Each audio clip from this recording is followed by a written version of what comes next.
there's no prosecutor I would want to have if I were innocent more than Vince, and there's no prosecutor I'd fear more if I were guilty. He will get at the truth.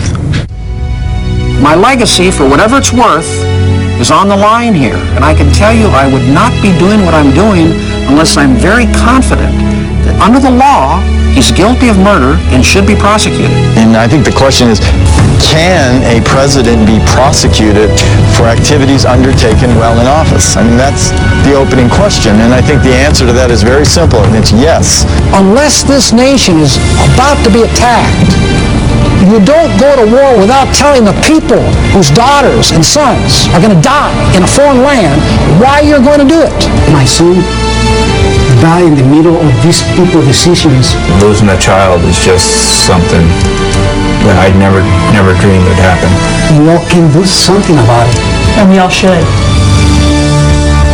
Mr. Bugliosi's basic theory is absolutely sound. Couldn't reasonable men disagree about what an imminent threat is and is not? I mean, this is fresh on the blood of people in the World Trade Center. So there is and was a certain urgency. It's not like there wasn't urgency. Against whom? The American government believed that the guy responsible for 3,000 murders was at Tora Bora.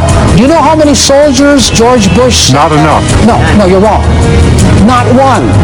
How do you justify not sending one single soldier after the person responsible for 3,000 murders, not one soldier, but send 150,000 against someone who was as involved in 9/11 as you and I? How do you justify that? Well, it's a very good question. 16 federal intelligence agencies, their conclusion that Hussein was not an imminent threat to the security of this country was completely deleted from the white paper. And the white paper is what was shown to Congress and the American people.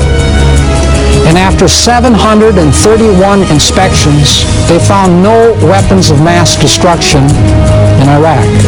Our money is going to kill people. Things are that bad out there. They really are. Now, how could this possibly happen in the United States of America? I'm a member of Iraq Veterans Against the War. I was responsible for several hundred patrols and raids and ambushes.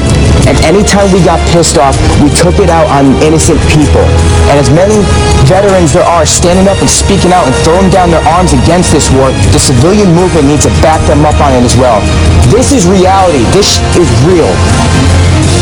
Young American soldiers are being blown to pieces by roadside bombs in Iraq, and as he would so much like to do, wash his hands of all culpability, it's not quite that easy. And I'm very confident that if an American jury heard the evidence against George Bush, when they came back into that courtroom with their verdict of guilty, they would tell Bush, it's not quite that easy. Under federal law, Title 18 of the United States Code, Section 2B, provides, quote, whoever willfully causes, that's the key word, whoever willfully causes an act to be done, which, if directly performed by him, would be a crime, is punishable as a principle. That's federal law. The courts have held that the defendant, quote, is as guilty as if he had done the act himself, unquote. If justice means anything in America, and if we're not going to forget the thousands of young American soldiers in their graves whom Bush deceived into thinking that they were fighting for America against an enemy that had attacked us, then I say we have no choice but to bring murder charges against the son of privilege from Crawford, Texas.